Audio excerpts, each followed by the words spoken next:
Thank you very much for joining us. So it's myself and Sam and Julia presenting today. So I'll just introduce myself and then hand over to Sam and Julia. So my name's Abby. I was one of the co-facilitators on this project and was involved in the setup and the development of the group. And I'm currently also completing a PhD at Queen Mary University of London. And involved in various different patient and public involvement projects with young people. So I'll hand over to Sam, if you want to introduce yourself. Hi everyone, I'm Sam Robertson. I have a number of hats in Sussex Partnership. I'm the PPI lead for research and development, and I lead on one of the research themes called involvement and recovery. And I'm also a peer researcher with special interest in peer emotional labour. I'm going to get Julia to introduce herself, and then I'll start the presentation. Thanks, Sam. Hi everyone, my name is Julia. I took over from Abby about a year and a half ago with running the cafe, and I've been working on the developments and the start of a younger cafe as well. Great. Okay, so that's us. So I put this slide in, and my husband said, "Oh, you're not doing another sporting metaphor," but I think it's a really important message that I want to share with you all at the outset.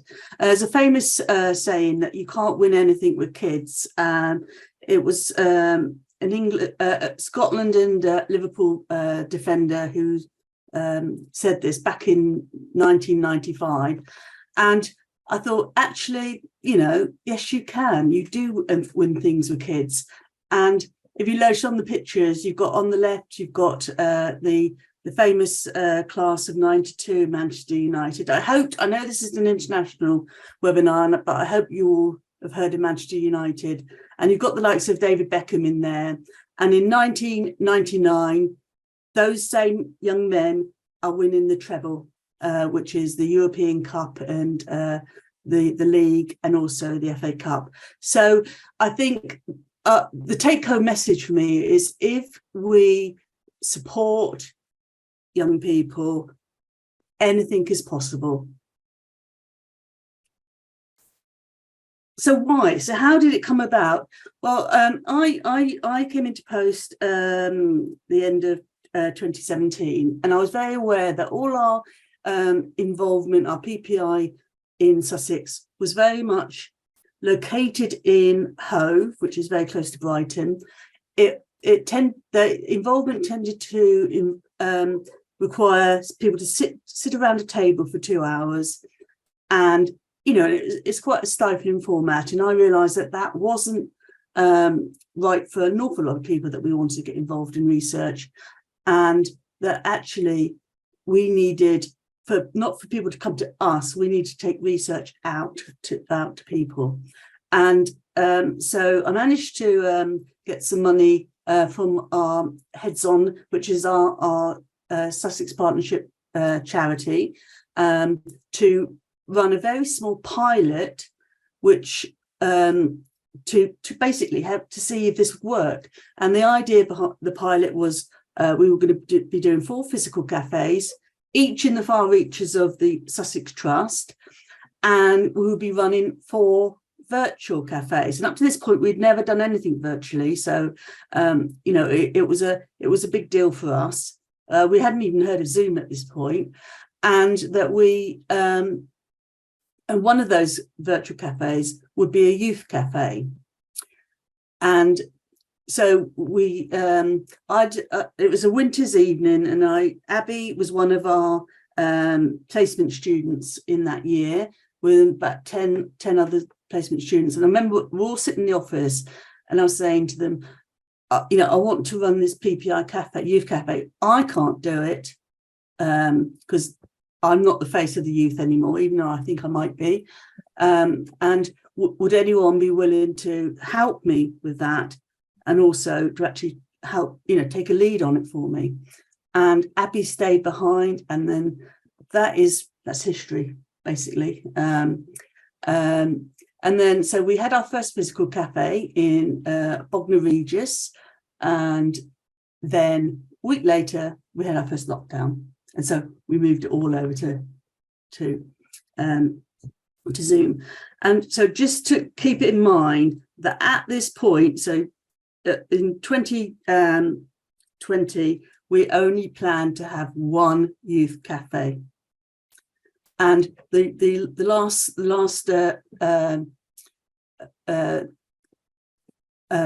picture on the slide is of a wonderful piece of public artwork called Freedom, which is in Philadelphia in the US, and it's about people regaining their place in the world.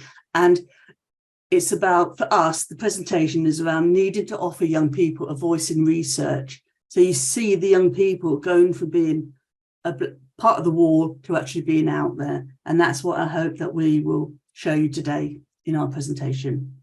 Thank you. Thank you, Sam. So yeah, as Sam mentioned, sort of around winter time in 2019, before COVID, we started to think about what this youth involvement space could look like. And Sam's mentioned already some of the things that we had noticed needed to be implemented to improve youth involvement in research within the trust. But we also felt it was important to actually go to young people and actually define those problems with them whilst setting up this space. So what I'll talk about first in our story is that phase of defining what are the problems, what are the motivators, why do young people want to be involved in research, how can we get them involved in research within Sussex, and what might that youth PPI Café look like. So in 2019, I think this was actually early 2020, we pulled together a group of around 20 young people. And these were all young people who were interested in discussing youth involvement in research and how we can involve young people in the trust. So we really use this as a space, as an exploratory space to discuss youth involvement, but we did have 4 main topic areas that guided the process, because we really wanted this to inform how we set up the group. So we discussed how best to engage young people in research, how best to communicate with young people, and what the benefits and incentives could be that we could offer to young people in order to get them involved in research. And then finally, we also considered the different age ranges within young people. So particularly with young people, the difference between an 11-year-old and a 16-year-old, is very different. So we thought about whether that's important and what age range we could offer this space to initially. And I could do a whole other talk on what came out of that group. It was really such a brilliant thing to be a part of, and really informed what we then went on to do in launching the space. But for today, I'll just talk to some of the main points that came out that really informed our work in the early stages.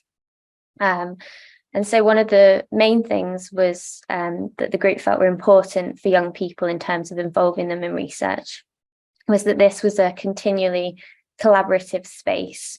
And this is not only in involvement in research, so collaborating throughout the research project, but also collaborating throughout the way that the group's developed, and thinking with young people what research is important to them, how the sessions are going to run, and how the group develops. So continually collaborating on a sort of equal playing field with young people in terms of their involvement. Secondly, one of the things that came out was the importance of being aware of and respecting the environment in which young people exist. So the things that are important to them and impact their well-being will be very different to the things that impact other young people and also adults. So making space for that in the conversations that we have around mental health research and recognising that through our work. We also discussed incentives for engagement. So beyond just payment, things like skills development and training were important when involving young people in research. And then finally, ensuring that there's safeguarding in place, especially with young people, and that communication is honest and simple. And so we took that forward into advertising the group. And by this point, we knew that we were going to have to move the group online. So all of these were sort of online communications through social media. So we have a flyer on the screen, which you can see, which would take you to a form where you could learn more information about the group. And if you wanted to be involved, you could express an interest. And we would send over this welcome pack on the right-hand side, to learn more about the group and join a session. And so by May 2020, we'd made the decision that we were going to go ahead with the Youth PPI Café, despite the challenge of COVID and everything else that that brings, and sort of adapted it to be run online, and we've developed it from there, really. So I'll now just talk a little bit about what that development looked like. So yeah, I guess one of the biggest things to note was that when we launched the group in the UK, we were in full lockdown. And so this did have an impact on who could access the group and the safeguarding that we needed to put in place. But we were able to build the group up virtually. So we launched the group initially with 8 young people who were between 16 and 18 years old. And the sessions were run by young people who worked within the trust. So one thing that was really important for our initial discussions was that the people who ran the group needed to feel and needed to be peers. And so myself and another research assistant within our department ran the group, and we were both under 24 at the time. And then finally, when we launched the group, we knew from our earlier discussions that young people wanted to have a say in the kinds of research that we explored. So initially, we recruited researchers who were looking at a really wide range of mental health research for young people. And then through having a continued collaboration, we then started to think about which studies were more or less important to young people in the group, which ones they felt should be prioritised, and which ones they wanted to shape and become involved in. And so it really became a small community of young people who met regularly to inform different parts of the research. And from then, it really began to take shape. So our small group of 8 in about January of 2021 then expanded to around 80 plus young people. So working with the group, we managed to think about the different ways in which we could adapt the space and offer more opportunities and get more young people involved so that more people could have a say on the different kinds of research that was being explored within the trust. So under suggestion from the group, we expanded to a broader age range of young people. So we included young people up to the age of 24. We also started to offer new opportunities to explore research at different stages.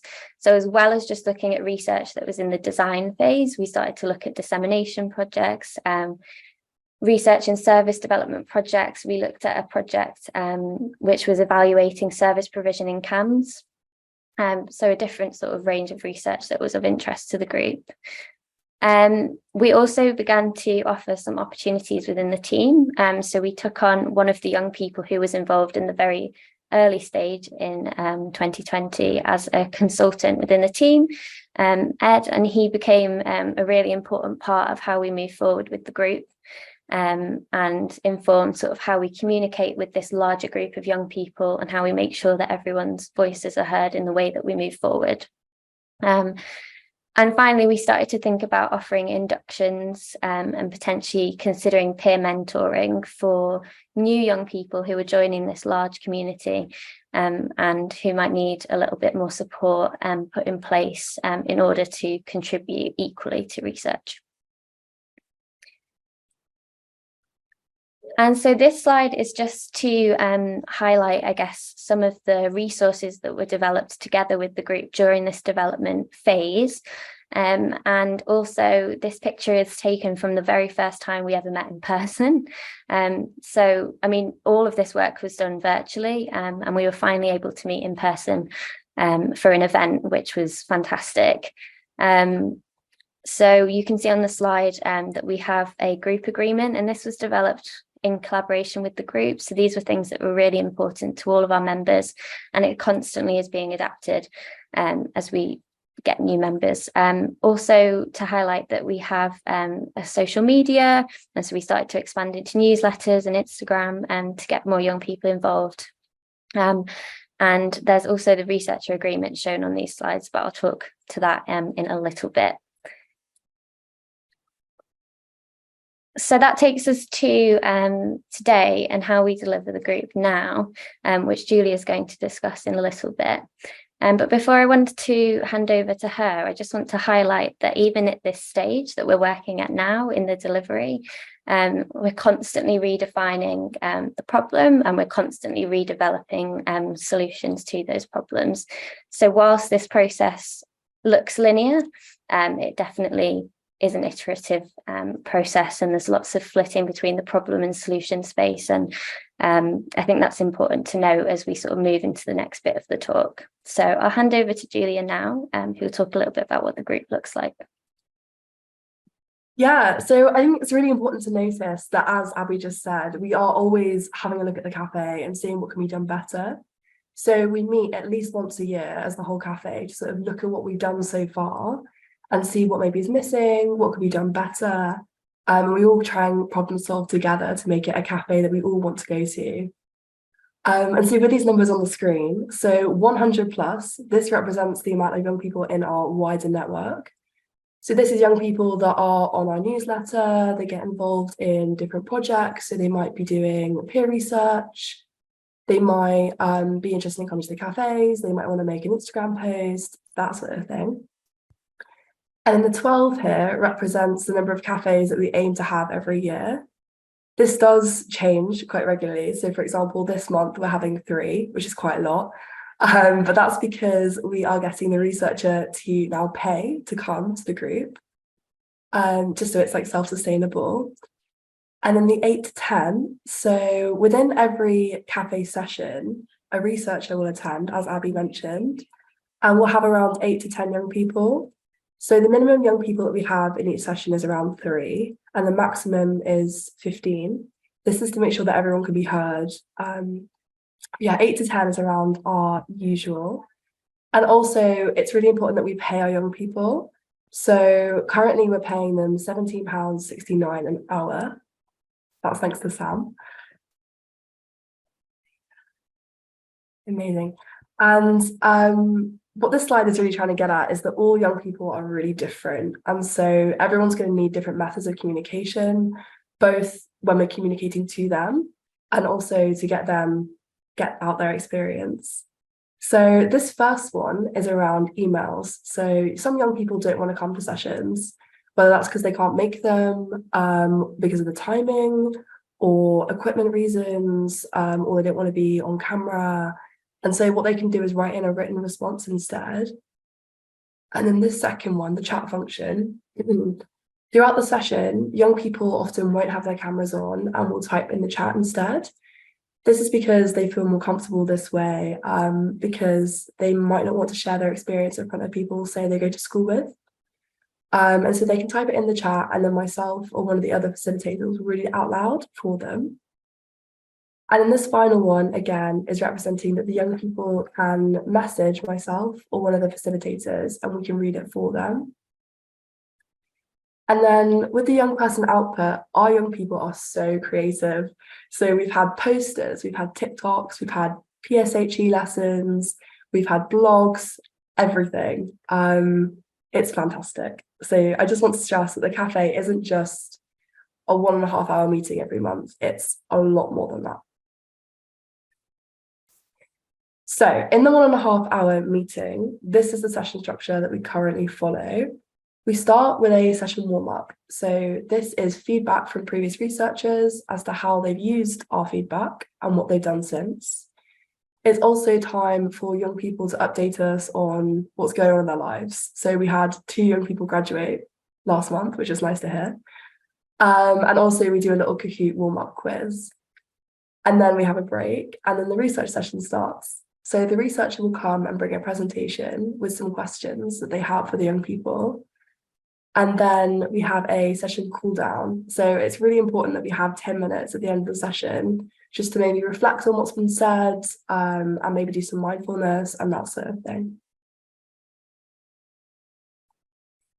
And this is all about the impact that the joining the cafe has had on the young people. So these are some quotes that we've gotten from young people that are part of our cafe. And so they've said things like that they're always learning things from their peers, and that it's a safe space to talk about things, and that it provides them with a space to be able to develop socially and professionally. I think this is really important because we don't want to just be taking the feedback from the young people. We want to be giving something else back to them that isn't just money. And so in terms of developing professionally, there's lots of opportunities within the cafe. They can get involved with research, or they can come and take some minutes for the cafe and that sort of thing. But my favorite quote from this is the final one, that I love how relaxed this space is. I think that is so important because the topics that we're often talking about are things like hearing voices or eating disorders and that sort of thing. So not very relaxing topics. But I think the fact that young people can feel safe and comfortable and relaxed to share their own lived experiences is so important. I think that's a real credit to the group. And this is we've got a voice recording from Ed. Abby, if you could play that. As a member, I watched the cafe grow while we've diversified our research topics and developed the provision that we offer. A key consistent factor throughout has been the participative and collaborative safe space network that we've created. Our cafe has acted as a haven for young people to transform their lived experience into solution-focused suggestions and sort of measurable outcomes for research teams. Research advisors have really thrived in these meetings due to the emphasis that we're putting on youth leadership, which has really allowed for a non-judgmental and sort of understanding dynamic between staff and research advisors. Thank you.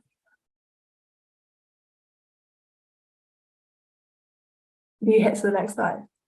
Thank you. And this is some feedback from some researchers that have come to our cafe that I'm just going to read out. So one of them said that they are unbelievably grateful for all the work and that it's the best feedback that they've had so far on their research. And also that our young people are incredibly thoughtful in relation to the project, and they have a lot of empathy and compassion for others who may be involved in the research later. And then finally, this is a quote from some of our facilitators. So after joining the cafe, this is Ed again, the person who spoke before. They were invited to join the staff team in May, supporting Abby with project development and different activities. They were able to facilitate inductions and events for the cafe, which helped them to gain experience in youth participation and provided them with confidence when it comes to public speaking. And I think as well, importantly, as Abby mentioned earlier, she's now doing her PhD at Queen Mary's, which is fantastic. And then also another one of our facilitators is also doing a level 8 university course. They're doing their clinical doctorate at the moment. Great. So I think it's clear kind of the impact that it's had, and I think it's a good point in the talk to reflect back on kind of this was originally supposed to be one youth PPI cafe, as Sam had said, and things kind of really developed to being something much bigger than that. And so we have a network of over 100 young people who can come and become involved in different pieces of research at different stages, and also gain experience, training, skills that are needed to further their development outside of the cafe as well. And so really what we're sharing with you today is this story, and through presenting kind of our defining, developing and delivery, we've been able to pull together all of this into this framework. And we've done this so that other people who are working with young people can firstly see that it's possible once you kind of approach young people with an open mind and listen to what they need. But it also wouldn't be fair in presenting this to pretend that things looked this lovely and could be condensed down into something so neat. Because in reality, what it really looked like was more this. And so I think with anyone who's sort of been a part of a project or developed a group, you'll know that you face challenges to get to the stage at which we're at today. And we're at such a fantastic stage with the group, and it's having such an impact on young people. But the progress definitely wasn't as linear as we've been presenting so far. We faced challenges and we faced them together as a team, and we've had to overcome them with the young people who've been involved as well. I mean, an example of this, which I think is probably one of the most impactful for me and Sam, definitely, was when we went from that initial stage of having 8 young people to having 80 young people. We simply didn't have the infrastructure for that yet, and when I guess prepared for the number of young people who could join a virtual session, you know, we were still getting used to Zoom at the time in lockdown, and so what happened was 80 young people then turned up to a Zoom call, expecting to be able to become involved in research and get paid for that involvement. And so that was a huge lesson for me personally in my career, but also for us as a team. And I think it's important to know that you can't get this right all the time. When you're developing something as impactful as we've developed, you know, there are going to be challenges that you face. And it's important to have a team like this team that can sort of work together to overcome those. And we were able to overcome that. So, you know, we were able to limit the numbers, and it's important for safeguarding as well. We were able to limit the numbers of young people who join the sessions and make sure that everyone has different ways of getting involved if they can't be there in person in that call. And I also want to highlight at this point how fantastic it is to work on a project where young people are collaborators as well, because they're so crucial in terms of overcoming the problems that you face. So an example of that is our researcher agreement, which I mentioned earlier. We had, unfortunately, a couple of researchers join who would come to the session, get feedback, and we just wouldn't hear from again. And so that dynamic wasn't something that was meaningful for us in the involvement process. And so the young people in the group actually suggested developing a researcher agreement that we provide to all the researchers that join the sessions now, that basically sets out what we expect of them as a researcher in terms of the continuous collaboration that we've discussed, and sort of reducing tokenism, having feedback, being involved at different stages in the research. And also it sets out what they can expect from us as a group, and what we can provide to their research. And so that was really, really important to the work that we do now. Yeah, so just talking more about how we developed the cafe from the first product that we had. So in terms of scheduling, we've now got a lot more sessions than we may have had before. And also we've rejigged the way that the sessions look to make sure that there is some time at the end to just have a cool down. Secondly, payment. We've increased our payment to young people. And also we can now start receiving payment from researchers. So this means that researchers outside of Sussex can come and get involved in the cafe. Our third point is that we have a website, which should be coming up once I figured out how to work domains. And then point 4 is that we've expanded our age range again to now be between 16 and 25. Also, we have some volunteers. We're going to have a BAME volunteer, a disability volunteer, and a homeschool volunteer. So these people are going to be representing these groups and helping to lead the sessions as well. And then finally, as Abby's mentioned before, our social media presence with our Instagram.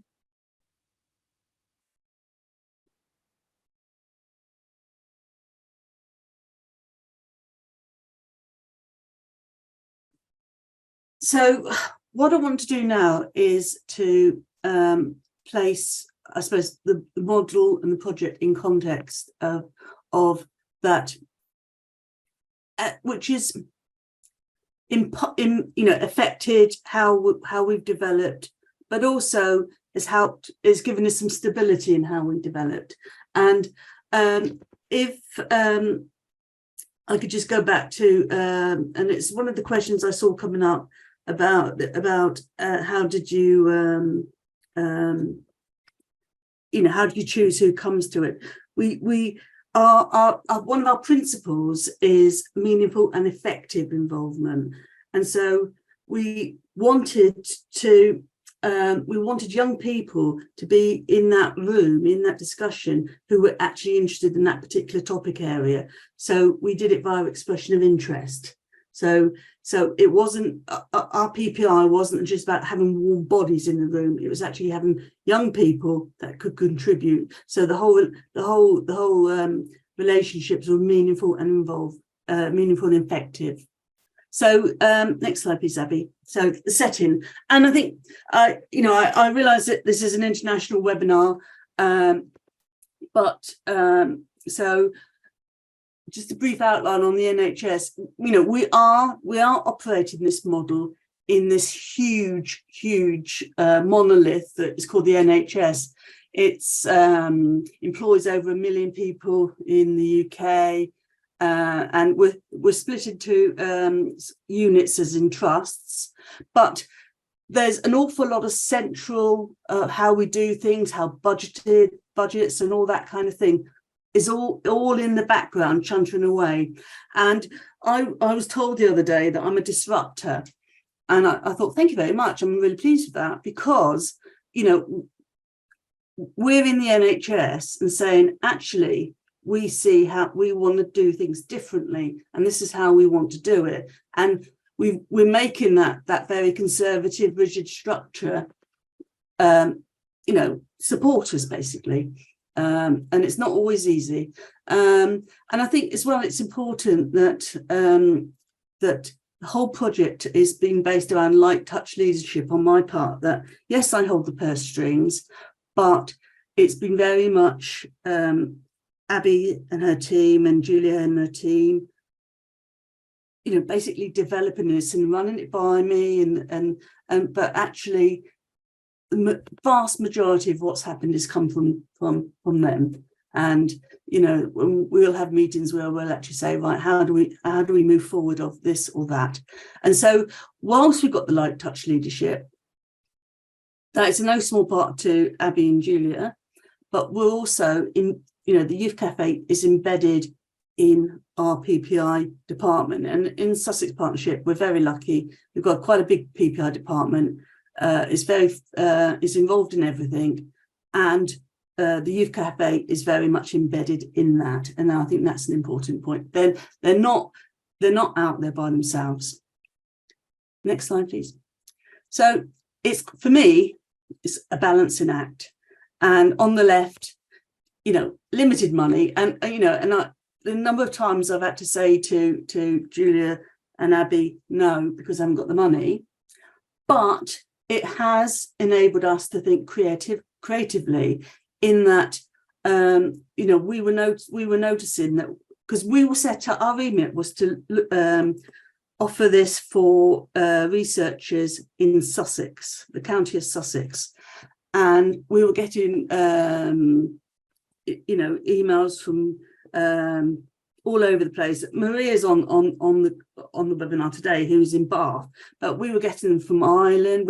We ended up doing some research in New Zealand, but those other researchers, and because PPI was part of their grant budgets, that we actually said, well, if you want to use us, then you can pay, and that's what we've done, and that additional income supports some of our work.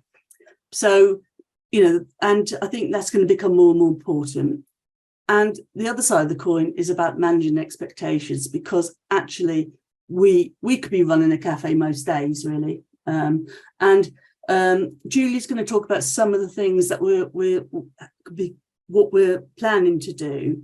But I think one of the important things for me in looking at the whole cafe is that it was sort of set up to provide researchers with feedback, discussion around whatever their ideas was. And that has worked really, really well, as they've shown.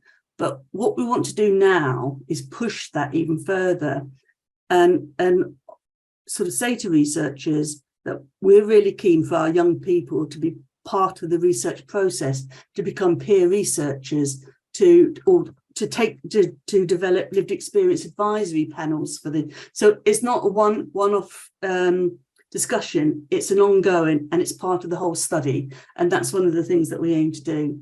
And just to finish off for me, with my PPI department, we have actually taken a lot of what we've done in the youth cafe and taken it to the normal cafe, to the rest of the adult world, I suppose would say, in terms of like the researcher agreement and that kind of thing. So it's a very symbiotic relationship, and which is wonderful.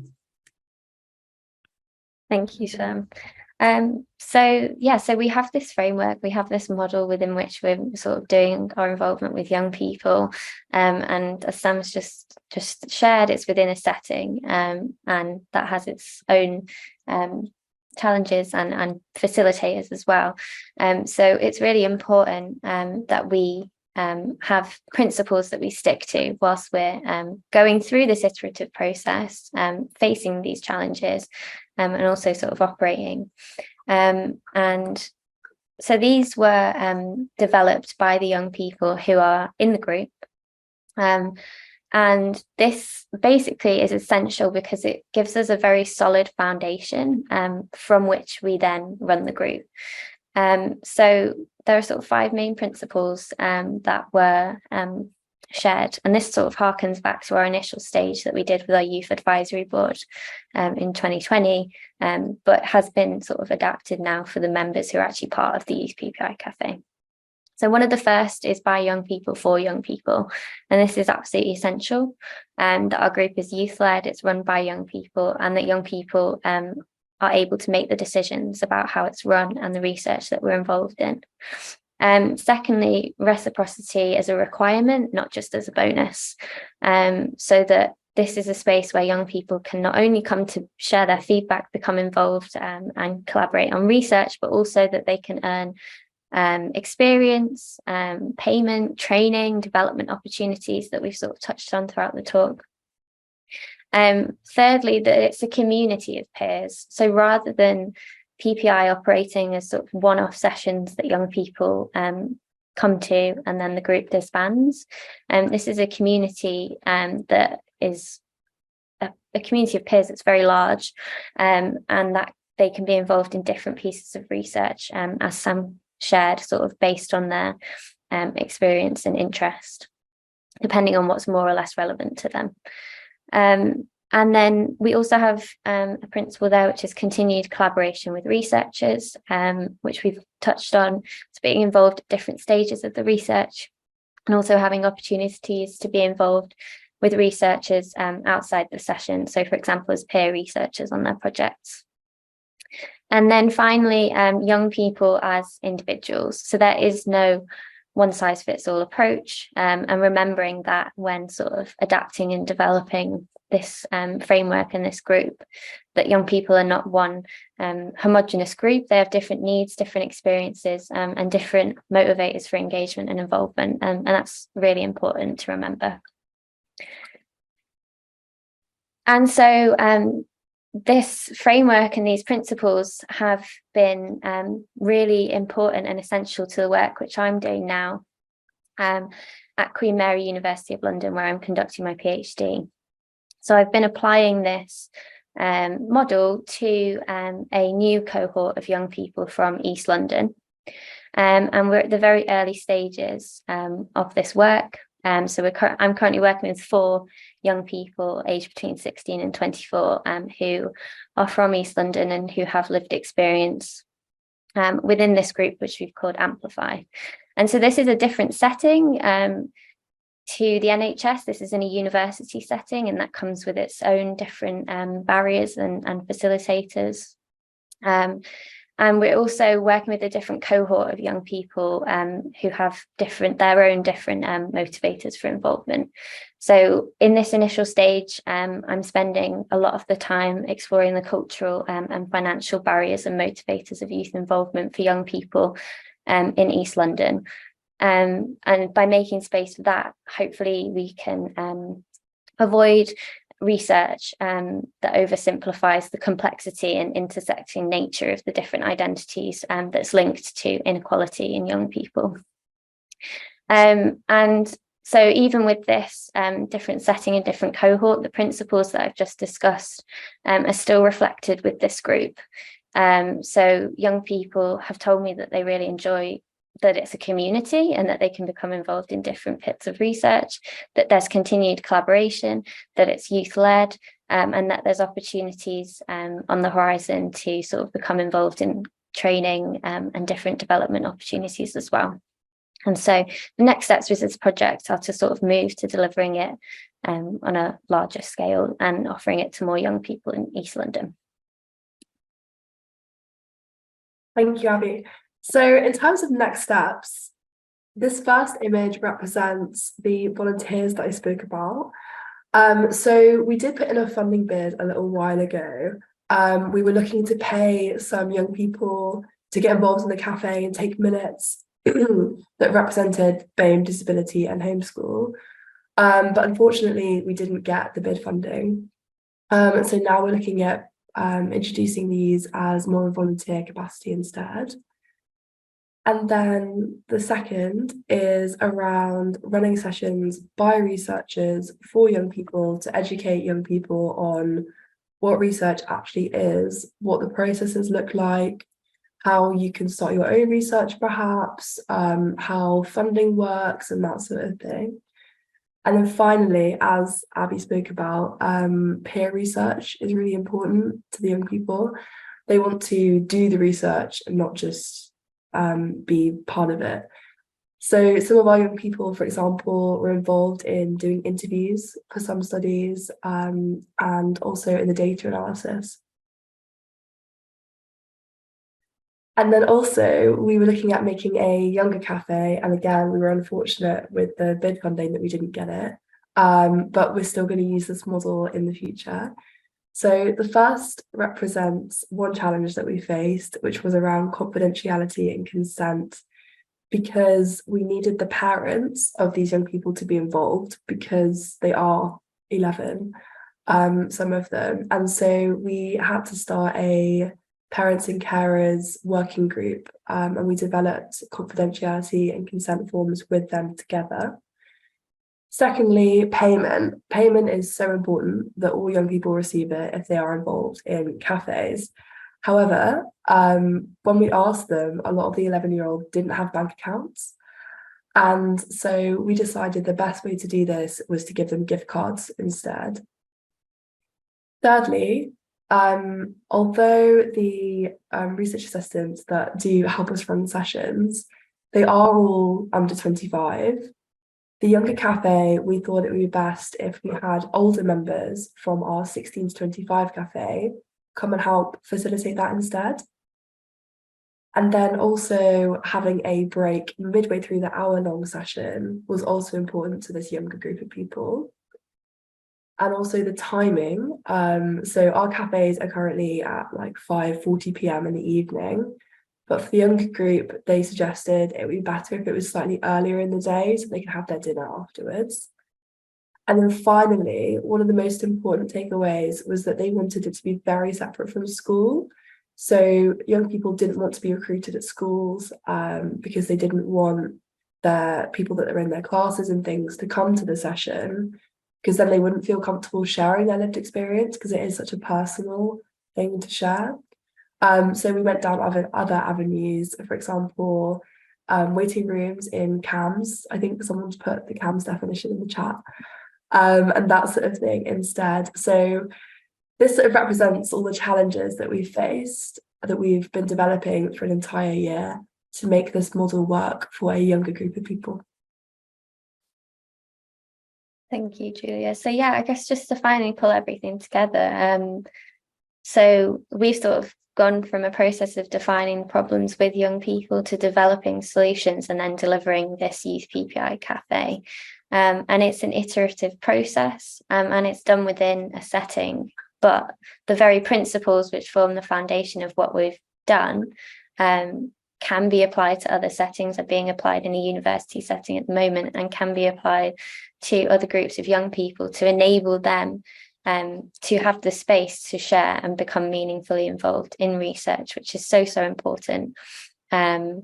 So yeah, thank you very much for listening. It's been a pleasure to share with you all today, and I look forward to answering some questions.